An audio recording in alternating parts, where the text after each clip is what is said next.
School students of the Lagos State Model College, Igbonla, were abducted from their hostels by daredevil kidnappers who took advantage of our porous waterways and lax security in our communities to put in danger the lives and freedom of 6 promising young boys whose only desire is to acquire quality education for the purpose of contributing their best to society. These are the names of these kids, these school pupils that have been abducted for the past 60 days here in Lagos.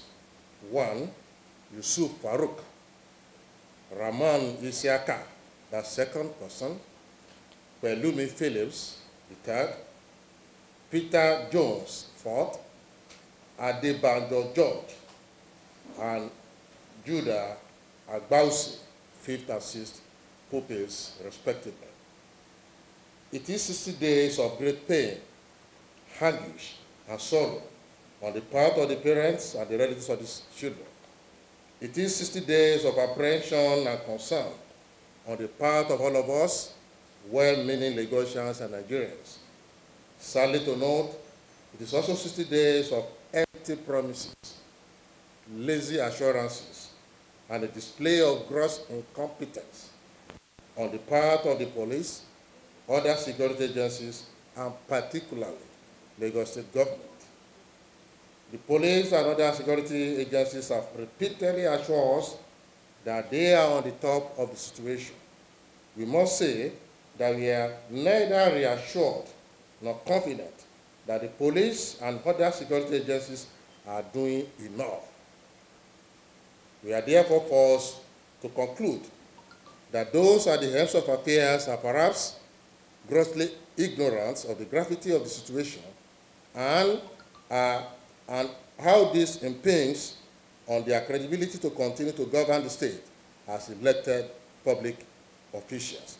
According to Chapter 11 of the 1999 Constitution of the Federal Republic of Nigeria as amended, the security and welfare of the people shall be the primary purpose of government. Any government that is unable to fulfill this responsibility is not only in breach of the Constitution and social contract it has with the people.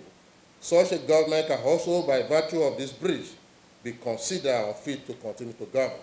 Needless to stress, the success of any government in discharging its responsibility to its citizens rests on this core pedestal of safety and security. More so, according to the provisions of the Child Right Protection Act, any government is duty-bound to ensure the safety of school children and provision of conditions necessary to ensure that children learn in an environment free of hostility and fear. This occurrence and to place premium on the concentration of all resources of government towards the rescue of the kidnapped students, safe and alive. We ask the following questions. 1, how many times in a week does the cabinet sit to take a report and discuss the progress being made in the efforts by the police and other security agencies to rescue the children? 2, what kind of resources are being deployed and are being deployed towards the search and rescue operation, and how much progress has been made so far? 3, has the provision of marine security improved since 25th, 2017, when the kidnapper took advantage of the lapses and porous of the waterways to unleash mayhem on the Lagos State Model College Igbonla?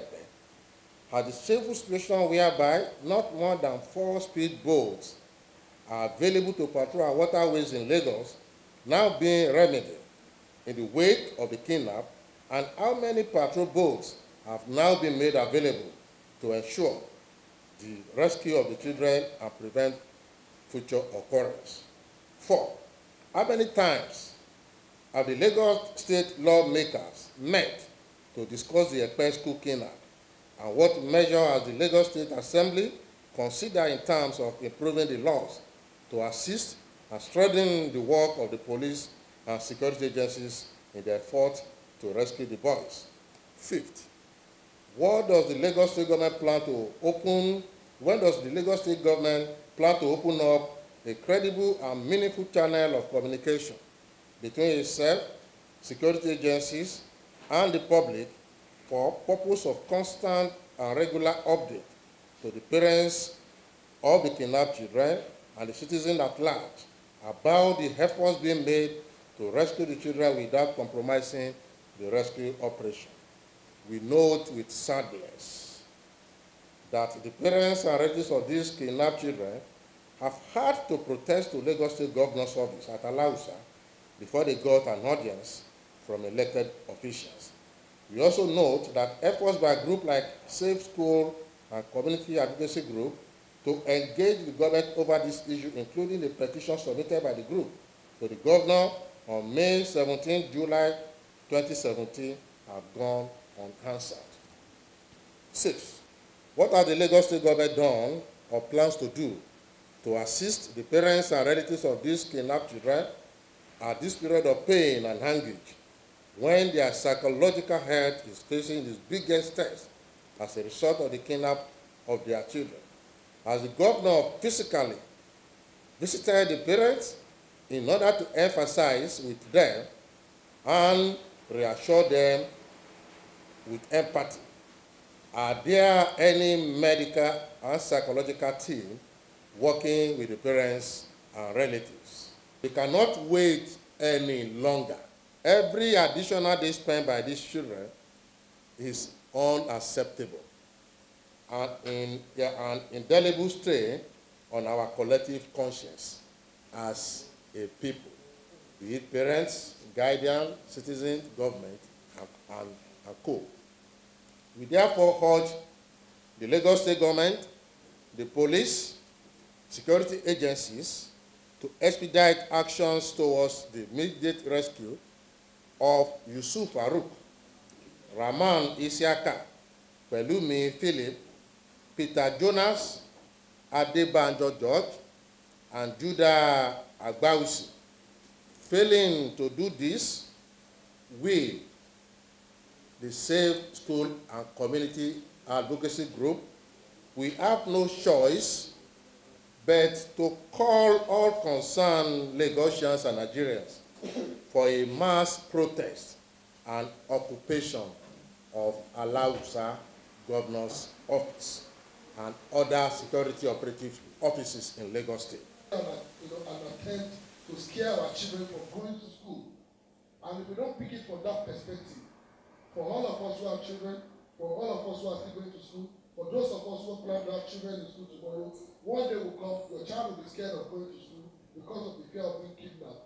So it's an attack on our educational system, and we must pick it from that point, that these guys are not only out to kidnap these children for ransom, but they also have to scare this young generation of our education leaders from going to school. So that is why we are demanding that beyond what we are doing as an advocacy group, Nigerians must join us. All of us must rise.